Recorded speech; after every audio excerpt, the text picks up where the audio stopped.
L'homme, le chef de famille, le visionnaire. Nous voulons continuer sur ces séries de partage d'instructions que nous avons commencé concernant l'homme en tant que chef de la femme, chef de famille. Et nous voulons parler de la position de visionnaire. Salut à vous, bien-aimés dans le Seigneur. Nous vous bénissons de la part de Dieu notre Père, par Jésus-Christ, le seul Seigneur, le seul Sauveur, celui qui est, qui était et qui revient bientôt. C'est votre humble serviteur, Yannick Stéphane, enseignant de la parole de Dieu. Nous voulons continuer toujours à parler de la position de l'homme. Nous avons dit que l'homme qui est un chef, c'est un chef qui marche avec la crainte de Dieu. C'est un chef qui marche avec l'écoute de son épouse. C'est un chef qui marche de façon collégiale. C'est-à-dire que c'est un chef qui écoute et qui ne va pas dans tous les sens, mais qui reste le chef. Nous voulons parler ici de l'homme en tant que visionnaire. C'est-à-dire que c'est lui le porteur de vision de la maison, du foyer. Ça, c'est important à comprendre. Beaucoup de femmes aussi dans les foyers ne comprennent pas ça. L'homme est le chef et le visionnaire. Au-delà de toute chose, vous devez le reconnaître comme cela. Parce que pour qu'il puisse bien jouer aussi son rôle, il faut qu'on accepte qu'il ait tous ses attributs, qu'il ait toutes ses qualités que Dieu a déposées, même si il ne les manifeste pas. Donc l'homme en tant que visionnaire, on a dit que c'est lui qui a la vision, mais il n'a pas la vision seul. Étant donné qu'il est, il est devenu un avec son épouse, la femme contribue et participe pleinement à la vision. Quand on dit vision, ça veut dire quoi?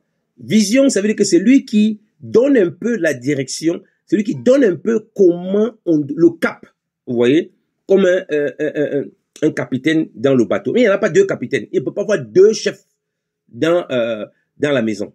La femme est sous l'autorité de l'homme, c'est-à-dire qu'elle accompagne l'homme. Elle, comme je dit, elle n'est pas en dessous, elle n'est pas en dessus. Ils vont main dans la main, mais c'est l'homme qui est devant.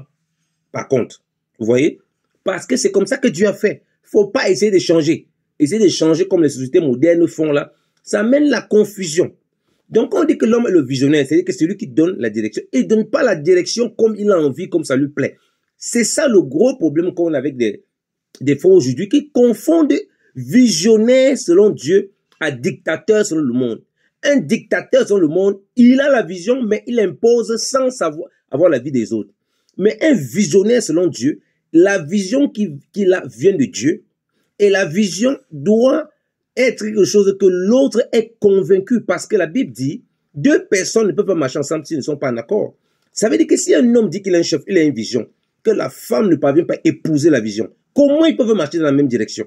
Il ne peut pas dire non, ma femme ne comprend pas, parce que sa vision peut être une mauvaise vision, si elle n'est pas en accord avec la parole de Dieu. Sa vision même peut être une mauvaise vision, une bonne vision, mais la femme n'y adhère pas parce qu'il ne sait pas comment convaincre la femme. Vous voyez, donc c'est lui qui doit faire le travail de conviction. C'est pourquoi l'homme dans la Bible doit enseigner sa femme. Vous voyez, parce que si j'ai la vision, c'est comme si j'ai le projet, je suis l'architecte, je montre le plan de comment il faut que les choses soient faites. L'autre maintenant, quand je lui montre le plan, il voit et il adhère à ce plan. Et il comprend ce plan. S'il ne comprend pas, premièrement, c'est à moi de prier que Dieu le révèle ce plan, qu'il comprenne ce plan, c'est-à-dire, à l'occurrence, ma femme, que la femme comprenne le plan. Et c'est à moi de lui parler et parler à son cœur sans lui imposer quoi que ce soit. Un visionnaire n'impose pas. C'est pas un dictateur. Il y a des choses que Dieu peut lui montrer, mais il a besoin que Dieu se révèle à l'autre aussi. Vous voyez? Il y a des choses qu'il peut comprendre aujourd'hui. La femme, ça va prendre du temps pour qu'elle comprenne. Mais si tu es un visionnaire qui pense que tu peux, tout ce que tu penses dans ta tête, tu vas donner à ta femme, il y a un gros problème. Pourquoi? Parce que si à un moment tu te trompes dans ta vision, puisque tu restes un homme, quand on dit que l'homme est un visionnaire, ça ne veut pas dire que toutes les visions, tous les projets, tous les plans qu'il a sont des bons plans. C'est pour ça que Dieu l'a mis une femme à côté. Parce que deux, vous allez mieux construire qu'un seul. Si je suis seul, j'ai un mauvais plan. La femme est là, me dit, hey chérie, est-ce que tu ne vois pas, juste avec une question, que le plan que tu veux faire là, c'est bien. Mais si on ajoute un petit crochet ici, ça sera mieux. Et il s'est ressaisi. Ah, ok, oui, tu as raison. Ton idée est bonne. Vous voyez, la femme vient compléter et rendre complémentaire la vision. Rendre la vision aboutie parce que Dieu l'a mis à côté pour être dans ce rôle. Mais si l'homme, il a une vision, il pense que tout ce qu'il pense, c'est bon. Tout ce qu'il voit, c'est bon. Il y a un problème.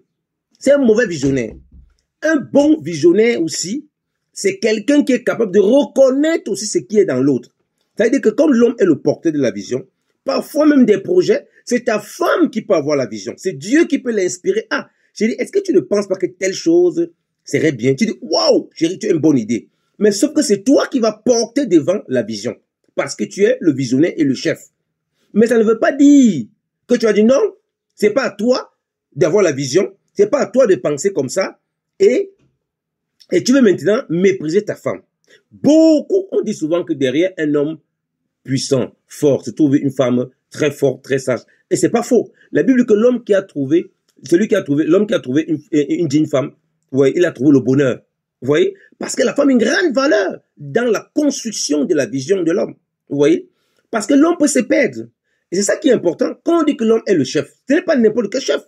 Parce que si le visionnaire commence à avoir des fausses visions, et que la femme est une femme qui n'a pas compris son rôle d'accompagner, pas dans le faux, mais dans les voies de Dieu, elle va le suivre dans la fausse vision. Or, le Seigneur a dit, si un aveugle conduit d'autres aveugles, ils vont tomber tous où? Dans la fosse. Donc, la femme doit se rassurer que la vision de mon mari est conforme à la parole de Dieu. C'est pourquoi toutes les visions, toutes les choses qu'on veut faire, on fait toujours en couple et on prie que le Seigneur nous guide. Le visionnaire est le porteur des visions. Pendant qu'on prie pour quelque chose, Dieu peut révéler plus à la femme. Mais c'est toi qui vas porter la vision. C'est ça qu'il faut comprendre. Même si on est le premier et le principal à qui Dieu va donner des idées, mais les idées vont se construire avec tous ceux qui sont autour de toi et principalement ton épouse que Dieu a mis à côté comme une aide. Si quelqu'un a une aide, elle va t'aider sur tous les aspects. Elle peut t'aider dans des idées, elle peut t'aider dans des conseils, elle peut t'aider dans la matrice même de la vision. Donc il ne faut pas toujours croire que quand on dit que l'homme est le visionnaire, c'est que c'est un gars que lui reçoit tout et il ne reçoit rien les autres ne reçoivent rien, il ne reçoit rien des autres et tout ce qu'il dit, c'est comme ça qu'on doit faire. Non, ça c'est vraiment enfantin. Ça c'est les gens qui sont comportés dans la maison de Dieu comme ça et les gens qui sont rentrés dans le mariage comme ça. Et ça, leur mariage bat de l'aile parce que c'est des dictateurs. C'est des gens qui n'ont pas compris. C'est des gens qui veulent forcer et ils frustrent.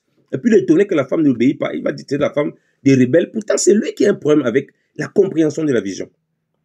Et comme il dit, il est participant de la vision ainsi que les autres. Regardez dans Genèse chapitre 18, lorsque Dieu se révèle à Abraham. Ok? Lisons Genèse chapitre 18, on va développer cela. On dit Genèse chapitre 18 à partir du verset 1. Puis l'Éternel lui apparut dans les plaines de Mamré, comme il était assis à la porte de sa tente, pendant la chaleur du jour. Car levant ses yeux, il regardait, et voici 3 hommes parus devant lui, et les ayant aperçus, il courut au-devant d'eux, de la porte de sa tente, et se prosterna en terre. Et il dit, mon Seigneur, je te prie, si j'ai trouvé grâce devant tes yeux, ne passe point outre. Je te prie et arrête-toi chez ton serviteur. Comprenne, je vous prie, un peu d'eau, et lavez vos pieds, et reposez-vous sous un arbre. Et j'apporterai une bouchée de pain pour fortifier votre cœur. Après quoi, vous passerez outre. Car c'est pour cela que vous êtes venus vers votre serviteur. Et il dit, fais ce que tu as dit.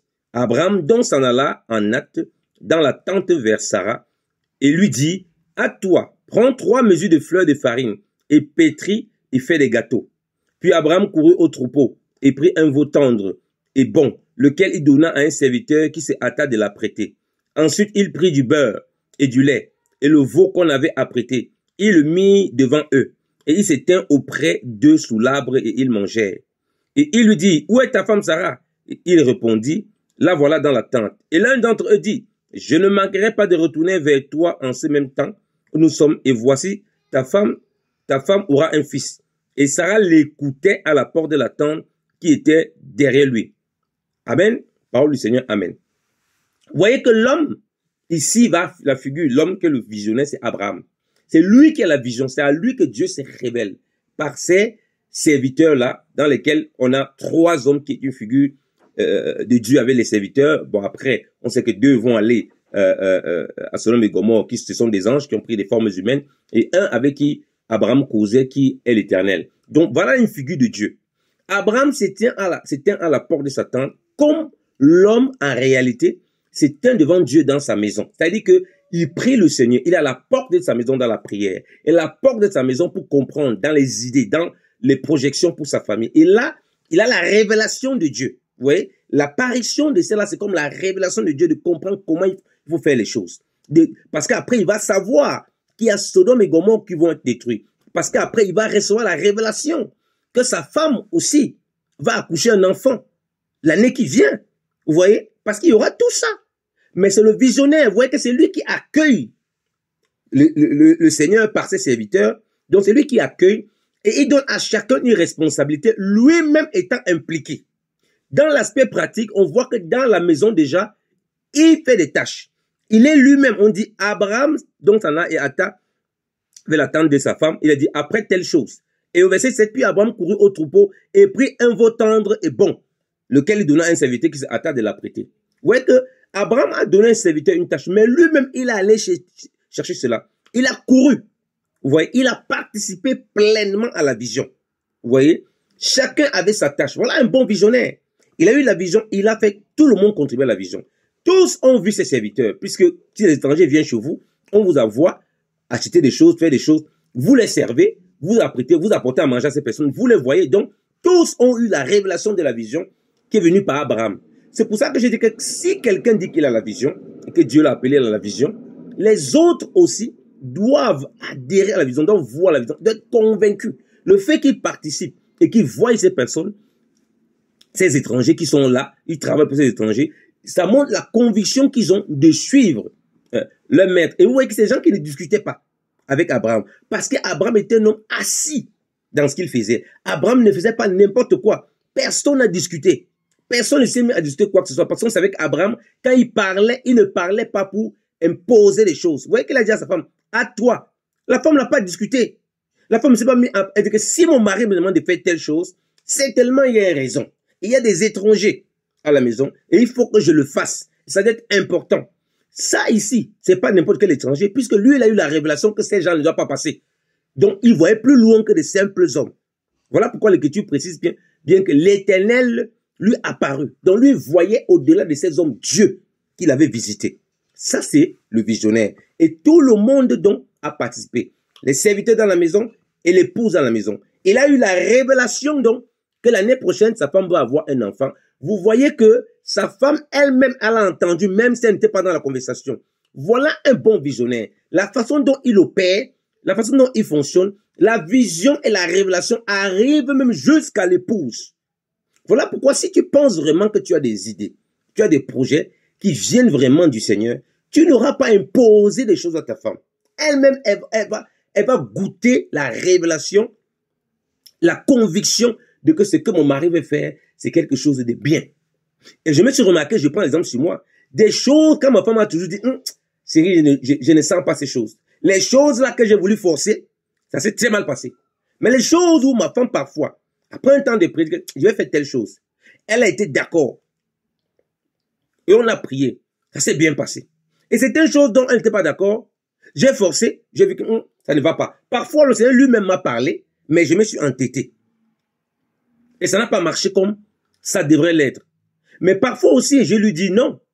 Chérie, je pense que ce n'est pas ce que comme tu vois, tu te trompes. Et ça arrive, vous voyez. Mais il faut toujours être prêt à écouter. Parce que tous font partie de la vision. Seulement, celui qui est le porteur de vision, le visionnaire, c'est l'homme qui est le chef. Mais pour ça, comme il dit, il doit être à la prière. Il doit être un homme qui, à l'entrée de la porte, qui veille sur la maison dans la prière, qui demande à Dieu la direction pour ce qui concerne son foyer, pour ce qui concerne son épouse, pour ce qui concerne ses enfants, pour ce qui concerne tous les projets qu'il veut faire avec sa femme, qui veille sur cela. On voit qu'après cela, Abraham s'est retrouvé avec le Seigneur. Il a intercédé pour Sodome et Gomorrhe, pour que Dieu épargne Sodome et Gomorrhe, comme il avait prévu de détruire Sodome et Gomorrhe à cause du grand péché de Sodome et Gomorrhe. Voilà comment on voit un visionnaire. Le visionnaire va plus loin. Il intercède pour les gens. Il intercède pour sa famille. Voyez pour sa femme. Voyez des hommes qui sont des visionnaires. Oh, ma femme est trop rebelle. Ma femme ne comprend pas. Elle ne me suit pas. Mais c'est un homme qui ne prie jamais pour sa femme. La preuve, on se demande même s'il a une bonne vision. Vous voyez? Et parfois, tu peux avoir des visions qui ne sont pas bonnes.